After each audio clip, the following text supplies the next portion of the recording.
But today we're going to learn about the chain rule, okay? And the chain rule is a vegetable. It's much like an onion, okay? And when you do the chain rule, just like an onion, it has like layers, okay? So the outside layer, you have to work the outside and then work into it, okay? That's how you do the chain rule, and that's how you will do, that's how an onion works, okay? All right, so what is a chain rule? It's the derivative of a composite function, okay?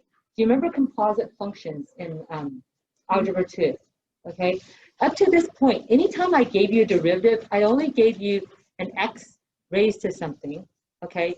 Or if I made it, if I made this complicated in here, then it was always raised to the 1, okay? But now what we're going to do is we can make something complicated and we can raise it to something complicated too, okay? And that becomes a composite function. All right, so what is a composite function? If I wanted f of g of x, okay, what that means is everywhere there's an x, I'm going to put in g of x, right?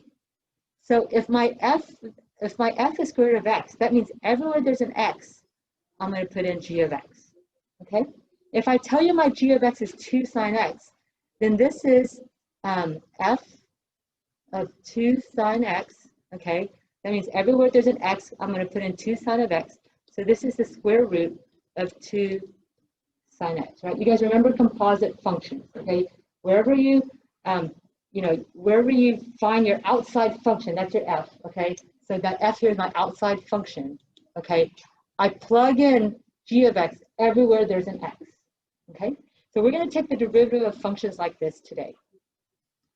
The other thing I need you to know is how to find the slope of a tangent line on your calculator, okay? So when I ask you to find the slope of a tangent line, what am I really asking you to find? Derivative. You know that because when I say derivative, you say slope of a tangent line. Okay, so I'm just finding derivative. And don't let that like confuse you because they'll use that. They'll say slope of a tangent line. And in your mind, I know you're thinking, why don't they just say derivative?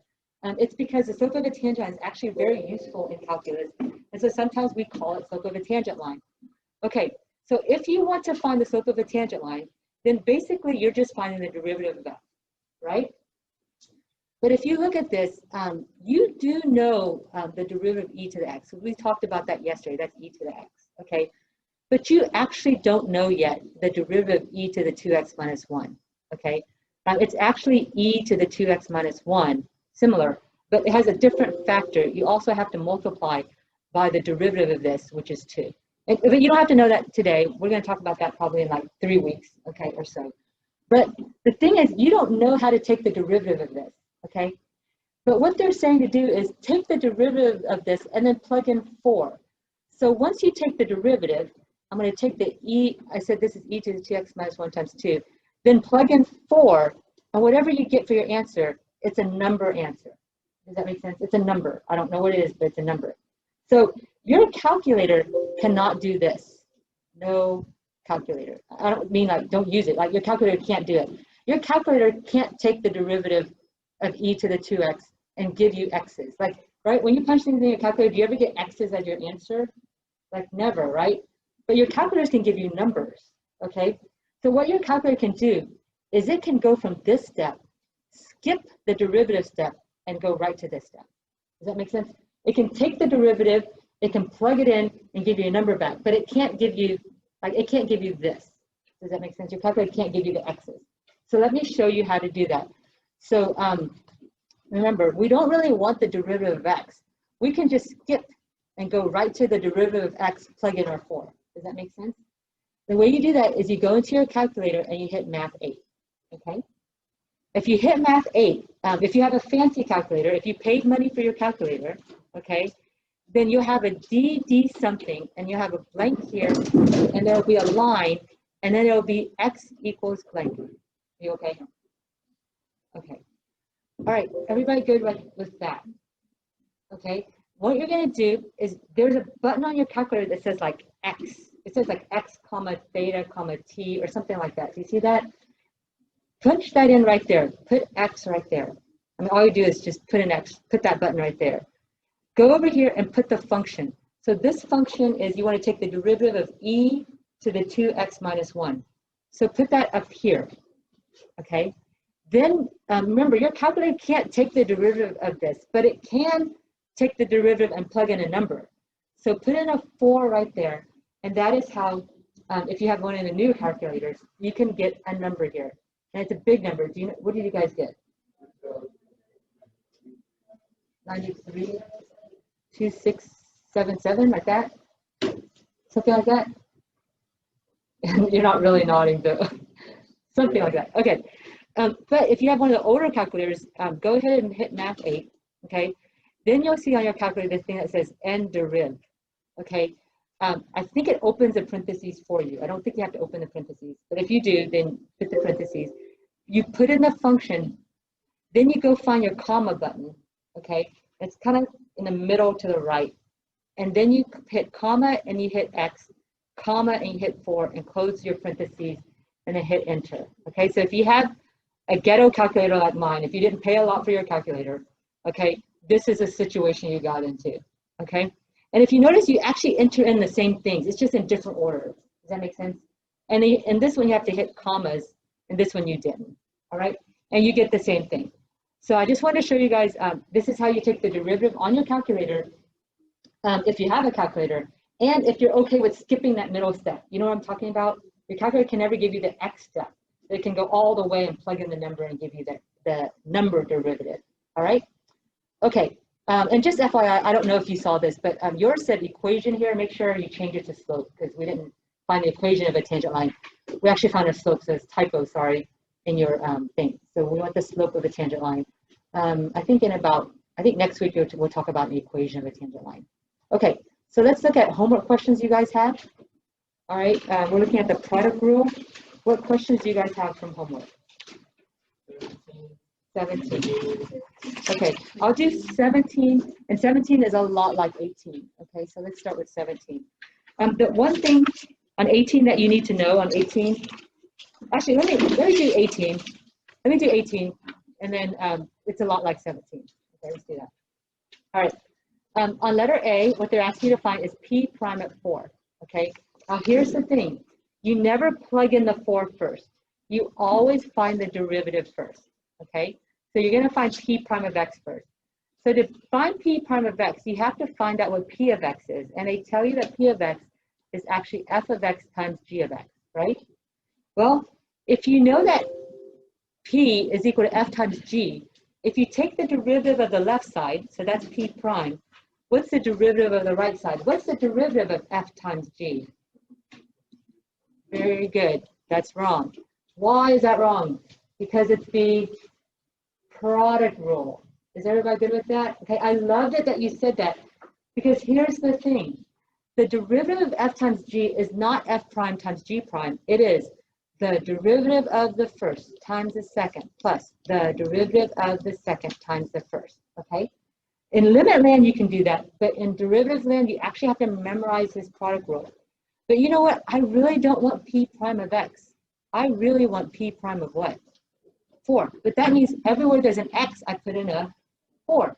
So I just go through my whole thing again, and I just put 4s everywhere there's an X, okay? All right, and then I use my graph to find these numbers. Okay, so go look at your graph.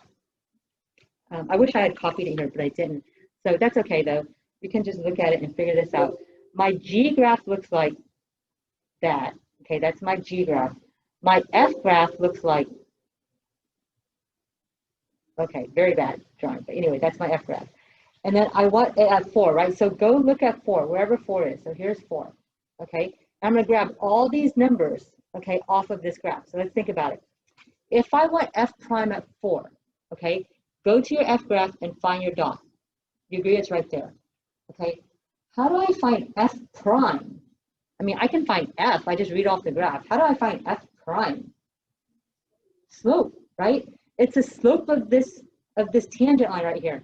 So what you're gonna do is you're gonna get closer and closer and closer and closer. So close to that dot that it looks like a line. And if you extend that line, that's gonna be your tangent line, okay? And you get the slope of the tangent line. But what you'll discover is that if that dot is on a line, that line actually overlaps with your tangent line, okay? So you're gonna get the slope of this line. So all you do is find 2 points, okay? You're on a graph, okay?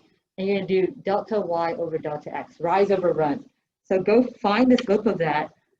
Find 2 points that actually intersect with like the grid points. What slope are you guys getting? 1/2, good. So this is going to be 1/2. Okay, times g of 4. So g of 4 is the same thing. Here's 4. You come up. Here's the dot right here. Okay. Now to read g of 4, is that a slope? No, that's just reading the number over here, right? So go read the number. You guys get 8? Okay, so I get 8. So that's 1/2 times 8 plus. Okay, now they're asking you for g prime of 4. Okay, so if you look at g prime of 4, do you see it's on the top of like this hump thing? So think about it. If you're on the top of a hump and you get closer and closer and closer and closer and closer and closer to that thing where it looks like a line, what is that line going to look like? Yeah, it's going to be a horizontal line and its slope will be 0. Does that make sense? So this slope is going to be 0. Anytime you're at a maximum or a minimum, does that make sense? Your slope is going to be 0 as long as it's a smooth curve.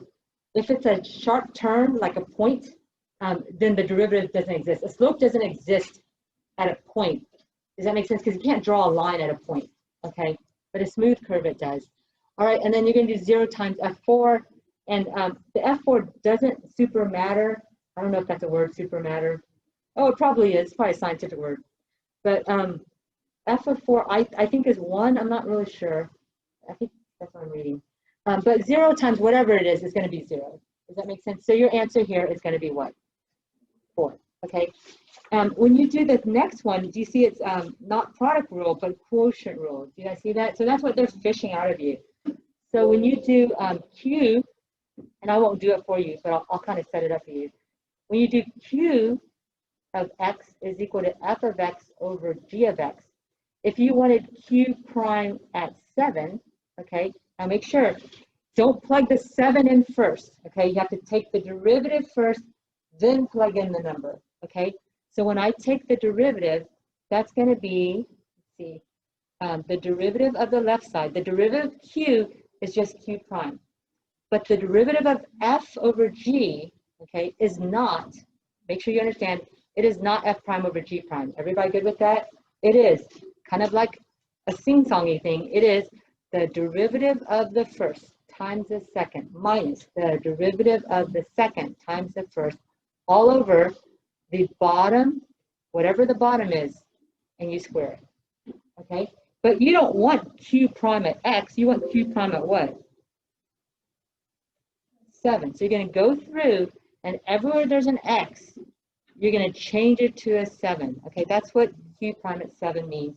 And then you're going to go to your chart or your graph, pull each of these numbers down from it, and then manipulate it.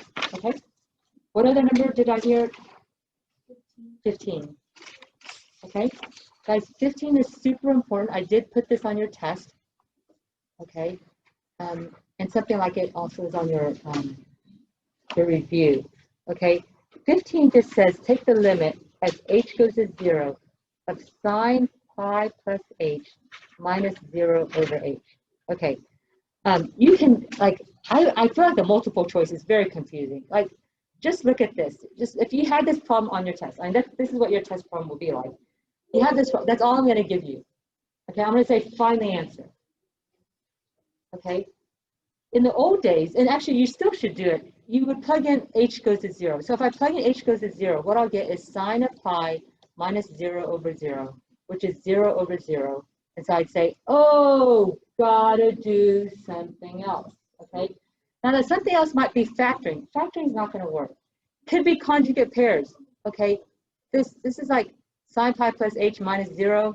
There's no conjugate pair there, okay? Common denominator, it's not a fraction over a fraction, okay? Multiply and simplify, you can't multiply this. Like the sign is like the sign of this entire thing. It's not like you can distribute sign, you can't, okay? So I'm really stuck, okay? And so what you really have to rely on is this is actually the same thing as this. And I'm at some point, I'm gonna make you guys memorize this, okay? I just have to like figure out how to get all of this into some sort of assessment so that you have to write down every formula for me, okay? And not just once, several times, okay? Because you guys need to memorize this formula, Because what is that the formula of? The definition of a derivative. Guys, if that is a definition of a derivative, that means that this is equal to the derivative. Okay? If this is equal to the derivative, if this limit is equal to the derivative, okay, and the derivative is f prime, then don't you agree? Because now I know power rule, product rule, and I'm about to learn chain rule. Doesn't that mean that if I can find f of x, the derivative of it is the answer, right? Okay, remember we did this. Pull out your f of x. What's your f of x in here? Sine of x, okay? How did I do that? Because remember, this thing right here, the x turned to an x plus h, which turned to a pi plus h in this problem, okay? I'm going backwards. Now that pi plus h, I got to pull it back into an x. Okay, so this is beautiful. Those of you guys who saw that this thing is really just an x. All right, what's the derivative of sine x? Cosine x. All right, this is the answer. But do you see, they actually plugged in something for the x, which they don't always. Like sometimes this really is just an x, but they plugged in pi. You see that? So I'm going to have to plug in pi right here. Whatever they plugged in, the x you have to plug in there. So what's this answer going to be? Does anybody remember what cosine of pi is? -1, and that is your answer. Okay, so on your test, you're going to have to give me -1, but I'm going to be looking for your work. Did you know to pull out the x or the f? Okay, did you find your a? So actually, I didn't do it, but your a is equal to pi. Does everybody see where I got that? Or your c? Sometimes you call it a, sometimes you call it c. And then find your answer. Okay, what other questions do you guys have? 16, yeah. Yes, go for it. Okay, so 16. On 16, you're taking the derivative. Oh, I like this problem. You're taking the derivative of x of f of x. Okay. And then you want to plug in x equals 5. This is a great problem. Okay. Hint, hint. Okay. So guys, I want to go to the side and talk about some things that I think weren't always clear. When I took f, and I said f of x is equal to, let's say, x to the third power, what was it? And I said, take the derivative. Do you agree the next line, you would write this? Everybody's good with that, right? The derivative is equal to 3x squared. Now, we didn't talk about this, but this is really what you meant. This is super important to understand. What you really meant was the derivative of f is f prime. And the derivative of x cubed is 3x squared. That's really what you meant. And what you really did was you took the derivative of f without really knowing it, okay? But why is the derivative of f prime? And why isn't the derivative of x cubed? Why can't I just say that that's x cubed prime? Wouldn't that, I mean, I just added a prime on the left side. Why wouldn't I just add a prime on the right side? Because there's kind of this rule that we didn't talk about, but we kind of understood that if it was a name of f, like if it was the name of the function, then you just put a prime. Does that make sense? But if it's like the x variables, then you actually do like product rule, quotient rule, now chain rule. Does that make sense? You actually do the rule. So on the right side, we do the rule. On the left side, the derivative of the name of the function is just f prime. So what students do wrong is this. So let me say f of x is equal to x. What's the derivative of f? F prime. What's the derivative of x? 1. It is not x prime. You guys good with that? Because the x was the x variable, you got to use the power rule, okay? So let's do that over here. Do you see here that you have a product rule? I don't know if you see it, but there are two x expressions here, okay? So we're going to take the derivative. What's the derivative of x?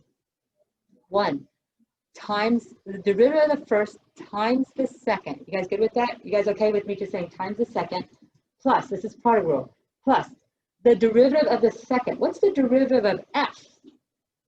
F prime, okay, times the first. And times the first just means you multiply by the first. Does that make sense? And when you're done with that, you're going to plug in x equals 5.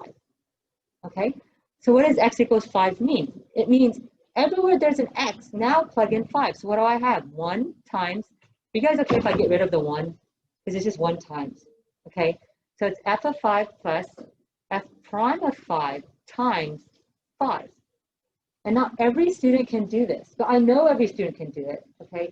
It's just an understanding of product rule and that this principle over here, that the derivative of f is f prime, the derivative of g is g prime, but the derivative of x is not x prime, okay? So once you get this, then what you do is you say, okay, can I read this from the graph or chart or something? Do I know what f5 is? Is it 2? Do I know what f prime at 5 is? 5, and I multiply it by 5. So PEMDAS, guys, I'm getting 27. Is that right? Okay, good. I'm not checking my work. Okay, and that's how you would do that problem.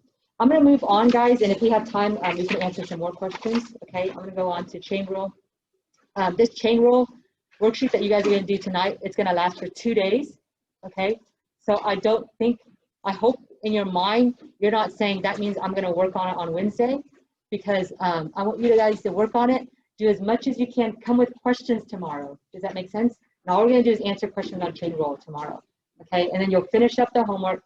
And then Thursday and Friday, I'll give you a review sheet, and you'll work on that for 2 days, and your test is on Monday, okay? So I've changed the calendar a lot, so just want to make sure you guys understand. If you're looking at the old calendar, it says the test is on Wednesday, but the test is now on Monday, because there is no reason to spend 4 days reviewing, okay? So we're going to spend 2 days reviewing. All right, so let's take the derivative of this h, okay? So that means h prime. So on the left, I just say h prime. On the right side, I actually take the derivative. The way you do chain rule is this. It's like an onion. You find the outside layer. And so the outside layer is the parentheses raised to the 3. So for example, the problem is kind of like x cubed. Does that make sense? It's not x cubed, but it's like x cubed. What would be the derivative of x cubed? 3x squared, right? So I do the same thing. So I say 3, but instead of x, it's this big thing squared, okay? So instead of x, I put in x squared plus 1. You see that? So it's just like the power rule, right? But I'm working on the outside, one layer at a time, okay? So on the first layer, I just take the derivative of 3 and this parentheses. Leave the inside alone. But then chain rule says you actually need to take care of the inside. You can't just leave it like that. So then I multiply by the derivative of the inside. And that is your answer. Okay, see if that makes sense, right? I take the derivative of the outside, just like this had been like a big blob, like an x, okay? So then that's 3x squared. But then you carry down this, whatever is inside, I call it the inside. You carry it down just like it is. You don't change it. Then you multiply right next to it by the derivative of the inside. Okay, and that is your answer. The only thing that I require is whenever things sit by themselves and they're being multiplied together, I do require you to multiply them. Okay, so here I would say you need to do 6x, and then you can just put the rest. All right, I don't require you to distribute. I don't require you to FOIL, okay?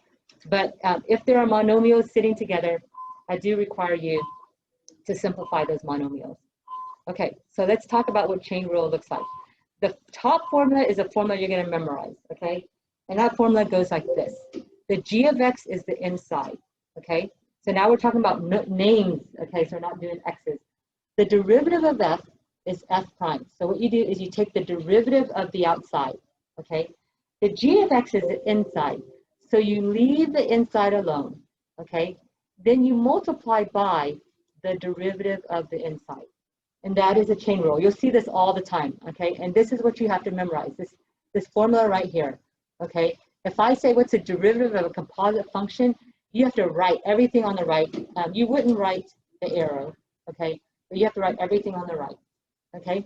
Another way to write this, it would be take the derivative with respect to you being the inside, and multiply it by the derivative of the inside.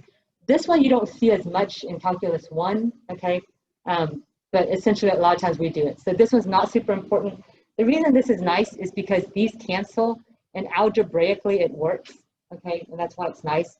But we don't use this one much. This bottom one, it's really the same as the top one. This is the derivative of the outside. Leave the inside alone. You see it's a u here, it's a u there, okay? But then you have to take the multiply by the derivative of the inside. This one we don't memorize, but we do it a lot. We do this one a lot without really knowing this formula. And I think it's just because it looks like a bad word that we don't actually memorize this formula. we actually memorize this formula up here. Okay, so this is the one you need to memorize. I gave you a bunch of them. Hopefully you understand them, but really you just need to memorize the first one. Okay? All right, so let's talk about more about how you would do these problems. Okay, so I'm going to do another one. This is a chain rule problem. Okay, and before I would make this complicated or the exponent complicated, one or the other, not both. But now we can make both complicated, and that makes it a function in a function. Okay, now just like power rule, because you're going to have to essentially do power rule, you have to rewrite these problems so that they're actually doable. Okay, square roots don't really work. Okay, I'm trying to think what else you would rewrite. Yeah, basically it's these square roots. Okay, these powers. All right, what you do is you work from the outside first, okay? So you look to see what's on the outside. For this one, the outside is that 1/2. That's the outside layer of the onion, okay? So what you want to do is you want to take the derivative of this. So the way you do it is you just act like had you had x to the 1/2, right? If you took the derivative, that's 1/2 x to the negative 1/2, right? It's the same thing, okay? But now this x is something much more complicated. So here we go. It's going to be, there's a 1 here. 1/2 times 1, which is 1/2. Leave the inside alone. You're going to take this down by 1 power, just like a power rule. Okay, so that's what I do. I say 1/2 times 1 is 1/2. Leave the inside alone, take this down by 1 power. If you're at 1/2 on the number line, you move down 1, you're going to be at negative 1/2. Now here's the trick. Leave the inside alone. Guys, this is the biggest mistake students make. They don't leave the inside alone. Don't touch it. Just carry it down, okay? Once you carry it down, then you multiply everything by the derivative of the inside. And the derivative of 3x squared plus x minus 1 is 3x plus, I'm sorry, is 6x plus 1. You see how I got the derivative, okay? I mean, at some point you have to take the derivative, right? Because it wouldn't be right to just carry it down each time, okay? So you carry it down, then you multiply by the derivative, and you're done. This is a binomial, not a monomial. It has 2 terms, so I'm okay if you leave it the way it is. Yeah, if you had to simplify it, you'd probably move this. You don't have to, but had you simplified it, you'd probably move this to the bottom like this. Okay, if you had to simplify it, and probably this 1/2 would go to the bottom. Okay, but you don't have to simplify it. All right, let's look at another problem. Okay, yeah, just a reminder, guys.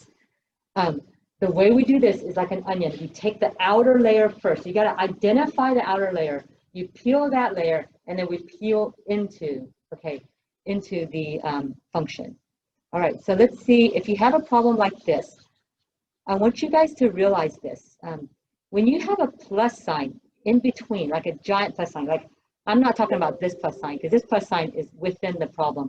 But do you see this plus sign? It's a giant plus sign. It divides 2 different problems. You see that? So whenever you have a giant plus sign, inside your mind, you should be going, yay!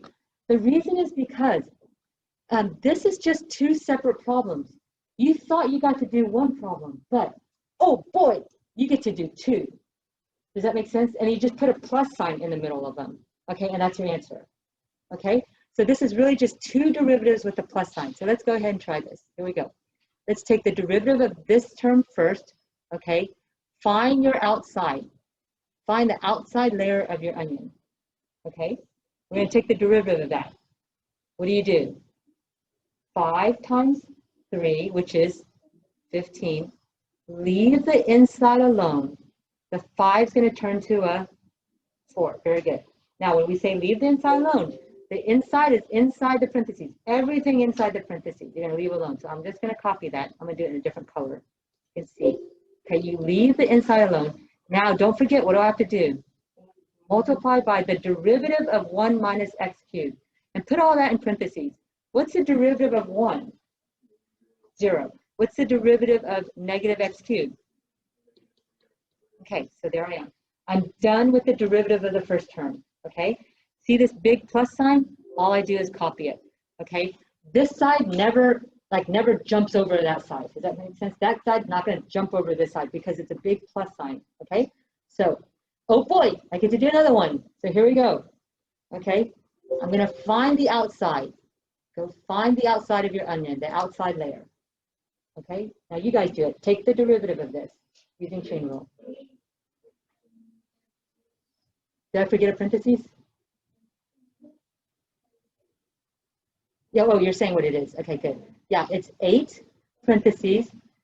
Take the power down by 1. And you don't have to put the 1 if you don't want to. It's power of 1. What do I do at the inside? Very good. Leave it alone. Okay, leave it alone. And then multiply by what? The derivative of the inside. And when you multiply by the derivative inside, I like to put it in parentheses, just so you understand that it's all, like it's a whole thing. It's not just 2x and then add 5 later. It's a whole thing that you multiply by, okay? Now, when I look at this, the one thing that I would make you guys, or I'd want you guys to do, is put together the monomials. So to me, this is a monomial and this is a monomial. They're kind of sitting by themselves. So I want you to know that this is 15 times negative 3x squared, which is negative 45x squared. I want you to write that. If you don't, you'll get 1 point off. Not a big deal. The most points was doing the chain rule, okay? But I do want all the monomials combined. On this side, do you see I have no monomials except for the 8?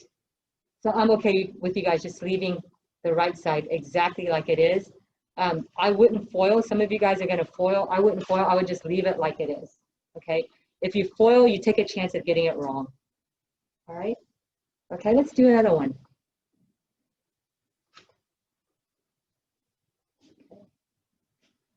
Oh, well, let's do this. Sorry, we're going to do trig rules now. Do you have all this on your paper? Okay, guys, now these are the formulas you're going to memorize, okay? The derivative of sine is cosine u, du dx. You have to multiply, it's a chain rule, because this is the inside. You're going to multiply by the derivative of the inside. See this? The derivative of tangent is secant squared u. Leave the u alone, then multiply by the derivative of the inside. You're really doing chain rule here. I don't know if you see it, okay? But the outside now, instead of being a power rule, the outside is a sine or a cosine or a tangent, okay? Now, a way to remember this is anytime that starts with a C, like cosine, cotangent, or cosecant, you see you have negatives. Okay, so that helps you remember. C means change the sign. That's what C stands for. Okay, so you see this starts with an S, a T, an S. They're all positives. Okay, so that's a way to remember. You're gonna have to memorize all these formulas so you can go fast. And let me show you what happens if I do. Oh, good, it doesn't delete. Oh, good, it doesn't delete. Okay, we're gonna take a bunch of derivatives here, and I think you have this on your paper, hopefully. Okay, and we're gonna take the derivative of cosine x. So here we go. We're gonna do the d dx of cosine 2x. Do you have that on your paper? Okay, good. So the derivative of cosine 2x is this. Write your formula. The formula for the derivative of cosine, isn't that negative sine u times du dx, right? Just write your formula. Okay, but what is my u? What is my u? 2x. So when there's a u, just replace it. It's 2x. This is du dx, so it's the derivative of u. What's the derivative of 2x? 2, okay? And I don't know if you see this, but this is the answer, but this is actually in parentheses. Never multiply this 2x times this 2, okay? I know I told you to multiply monomials, but this 2x isn't a monomial because it belongs to the sine family. If you multiply it, you're actually pulling the 2x from its family. Do we break up families in calculus? No, okay? So guys, right here, this is going to be -1 times 2. So I want you to pull the monomials together. And that's how I want you to write the answer. -2 times sine of 2x. Okay? A lot of students have trouble with, like, is this a subtraction or a multiplication? And hopefully as we go through it, you guys can figure out how to combine these the way I want you to do it. Okay? Let's do the derivative of sine x cubed minus 7x. Okay. Once again, do you see the outside function is a sine function? Okay, we're working in layers, okay? The outside is a sine, so I'm going to do, this is equal to cosine u times du dx, right? The derivative of sine u is cosine u du dx. You have that formula written down somewhere. Okay, well, what's my u here? X cubed minus 7x, right? So I'm going to substitute right here. That's where the u goes. The u is x cubed minus 7x. What's du dx? What's the derivative of my u? 3x squared minus 7. Okay, keep it in parentheses because You're multiplying by the whole derivative, not just the 3x squared, not just the 7, but the whole thing. All right, make sure you understand. I'm not writing it, but there are actually parentheses here too, because this x cubed minus 7x belongs to the cosine family, okay? So actually, there's not much you could do here. I'm good with you guys leaving it the way it is. So let me just rewrite it so you can see how on your test or your homework, I'm okay if you leave it like this. This is a little awkward. I would probably move this to the front here, but you don't have to. Okay, I'm perfectly good with you leaving it the way it is. Just don't multiply these together, okay, because this belongs to the cosine family. As a matter of fact, if you put parentheses around there, that might make it clearer. Okay, and again, it's not required that you pull it to the front, but I probably would. All right, let's do this one. The derivative of tangent u. What is the derivative of tangent u? Think about your formula. What does your formula say the derivative of tangent is? Is it secant squared u du dx? Okay, and I'm using the formula because the tangent's on the outside. Okay, look at my problem, right? The tangent's on the outside. I'm working in layers. The first layer is a tangent layer. Okay, all right. So secant squared u du dx. But what's my u actually? 1 minus x squared. What's my du dx? Take the derivative of the u. Yeah, 0 minus 2x, which is negative 2x. Okay, so that's going to be negative 2x. And make sure you understand, it is not minus 2x. Do you see this dot here?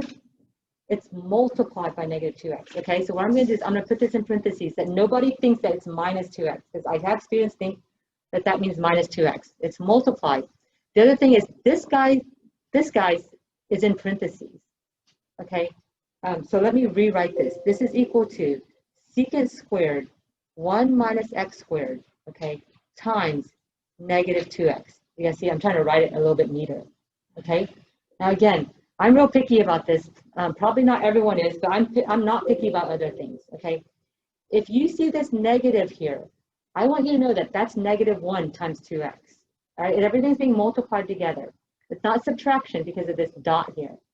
So I want you to move that to the front, okay, the negative. And you might as well just move the 2x to the front anyway, okay, when you're doing that. You don't have to move the 2x. But I want that negative moved to the front because I don't want negative stuck in the middle of something. And I'm always wondering, do you understand that that's really negative 1 times the whole thing, okay? So that's negative 2x times secant squared times 1 minus x squared. Okay, how are you guys doing so far? You okay? Kind of catching the hang of this trig stuff? Okay, what if I had the derivative of this x squared times a trig function? What am I going to have to use? Yeah, it's the product rule. Do you guys see it? It's a product rule because I have two x expressions multiplied together.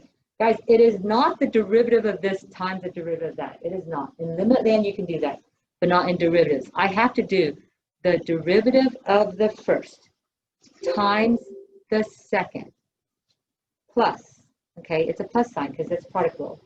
The derivative of the second. Now, the derivative cotangent kind of messes me up, so I'm just going to write the formula and I'll plug it in. The derivative cotangent is, okay, hopefully I remember this right, negative cosecant squared u times du dx. You agree with that? You guys should check me on that. Anyway, derivative first times the second plus derivative of the second, I'm just going to write the u's, I'll put that in, I'll substitute in later, times the first. Is everybody good with what I did? Okay, now let me go substitute my u's. What is my u here? Beautiful, 3x plus 2. What's du dx? That's a derivative of my u. So what's that? 3. You see it's just 3? Because the derivative of 3x plus 2 is just 3. Okay, now I'm going to do this and make sure you understand. There are actually parentheses right here. You guys good with that? Don't multiply that 3 with the 3x plus 2. Okay, there are parentheses right there. You could actually, I guess, you could actually put the parentheses before the cosecant if you want. Okay, so actually, let me put, it doesn't really matter, but I'm going to put the parentheses right before the cosecant because there's actually a negative 1 times right there too. Okay, so let me rewrite this the way I want you to rewrite this. Okay, I want you to go find all the monomials, okay? So that's -1 times 3 times x squared. You see that? So what I'll have here is plus minus 3x squared, but plus minus is really minus. So minus 3x squared, do you see where I'm picking up the minus 3x squared? Okay, then write all the rest of the problem. Okay, you see where I'm picking up those monomials. Okay, and that is my answer. Did I multiply by the derivative of the first? Derivative of the first times the second plus derivative of the second times the first. Yeah, I'm good. Okay, everyone good? All right, let's do another one. Let's do this one. The derivative of tangent squared x, okay? You have to rewrite this.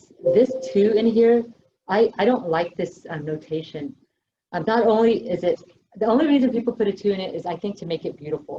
Okay, this notation is meaningless. Like you can't do anything with it, okay? You need to rewrite this to know that this is really the same as tangent x times tangent x. Okay, if you can't write it like this, you can't do it. Like that 2 is going to totally mess you up. Okay, so rewrite it. Okay, let's take the derivative. What's on the outside now, though? Is it the tangent that's on the outside? We're working in layers. What's on the outside now? It's the square. Do you see that? When you guys don't move this 2 out, you don't understand that it's actually a power rule problem. It's not really a tangent problem. I mean, it eventually is. But the outside is not a tangent. The outside is a power rule. So we're going to do the power rule on this outside. So here we go. 2 times 1. Leave the inside alone. Take the power down by 1. I didn't actually have to write that. Okay, leave the inside alone. What does that mean to you when I say leave the inside alone? Copy it, okay? Leave it alone. Those of you guys who don't leave it alone, I don't think you leave your brother or sister alone either, okay? Leave it alone. Now you take the derivative. You multiply by the derivative inside. So what's the derivative of tangent x? Do you remember? It's secant squared u times du dx, right? Isn't that the derivative of tangent, right? But the u is what in this problem? What's my u? X, right? But what's my du dx? What's the derivative of x? 1. So do you see that 1 kind of disappears? If you multiply anything by 1, it's just itself.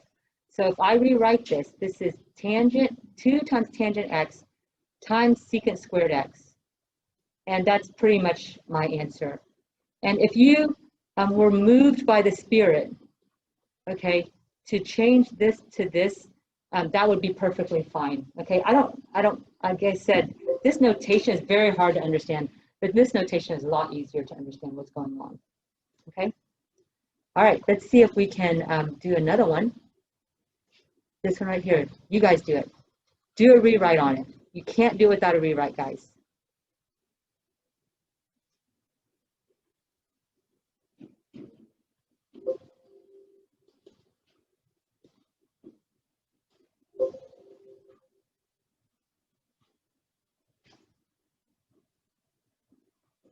Because if you don't do the rewrite, you don't think that the outside is a sine function. But the outside layer of this function is actually a power rule, okay? It's a 3. All right, let's see if we can do the power rule on it. 3 times 1 is 3. Leave the inside alone, take the power down by 1, okay? When we leave the inside alone, we really leave it alone, okay? Then we multiply by the derivative of the inside.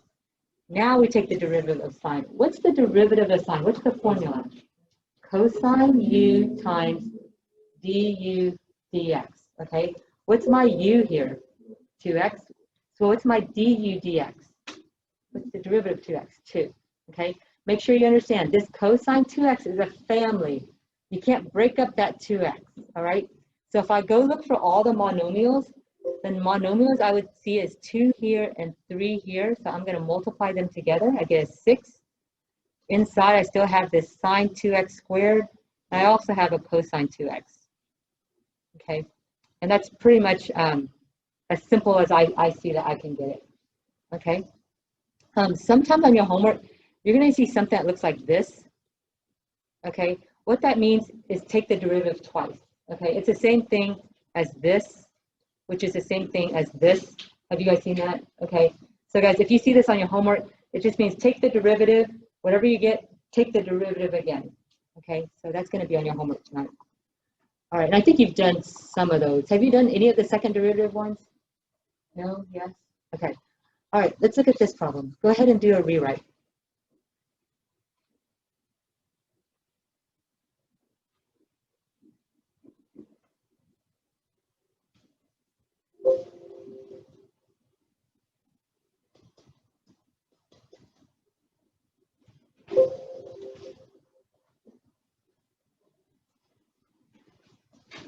Once again, guys, those of you guys who are not doing a rewrite, you're going to think the outside function is cosine, but it's not.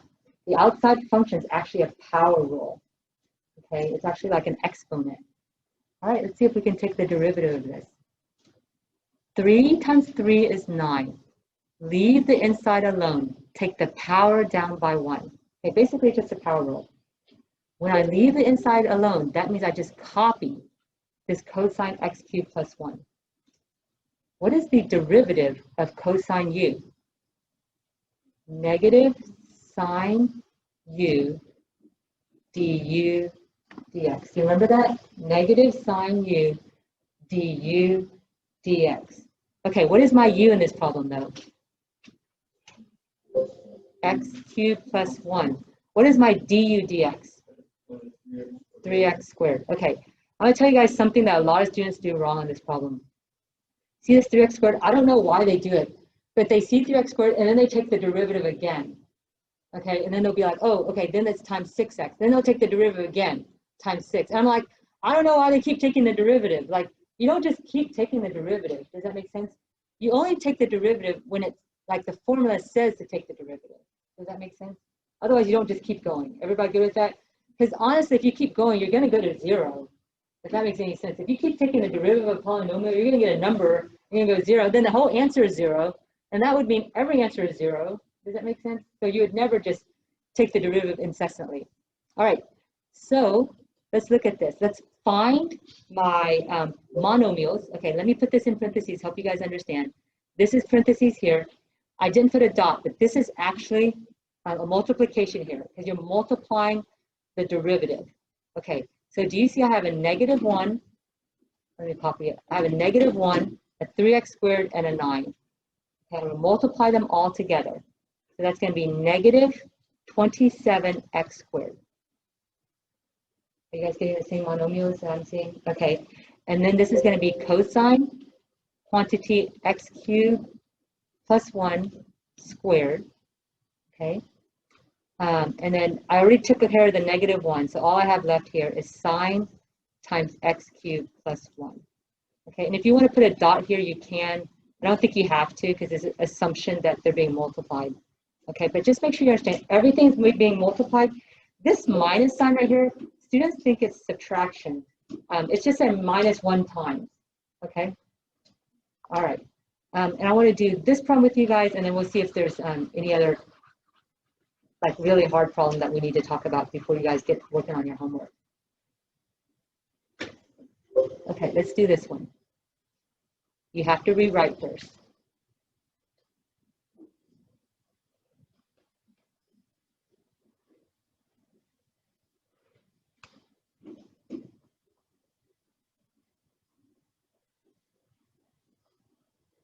Go ahead and take the derivative. Work from the outside.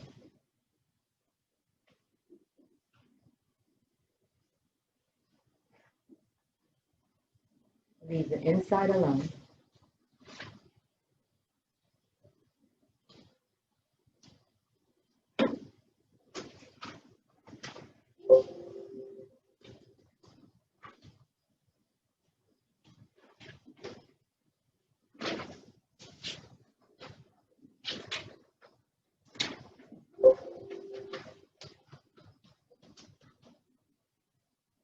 Okay, now here's the tricky part.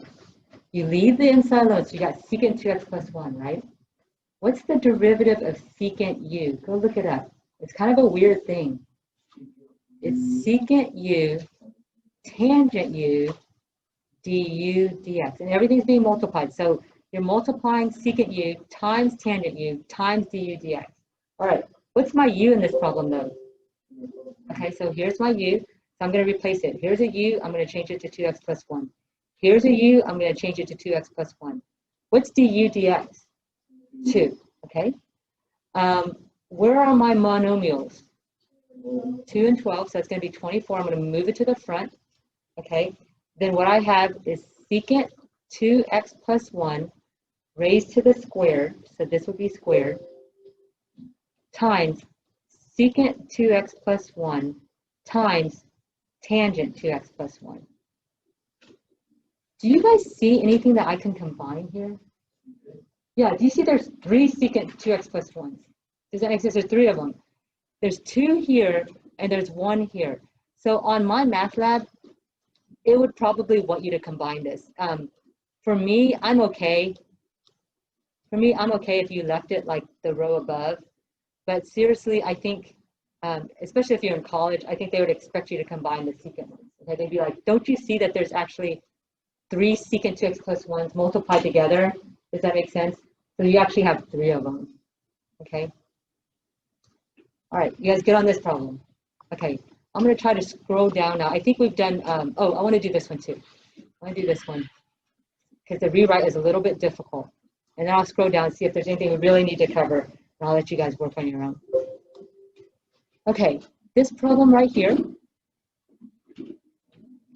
rewrite it. See if you can do it.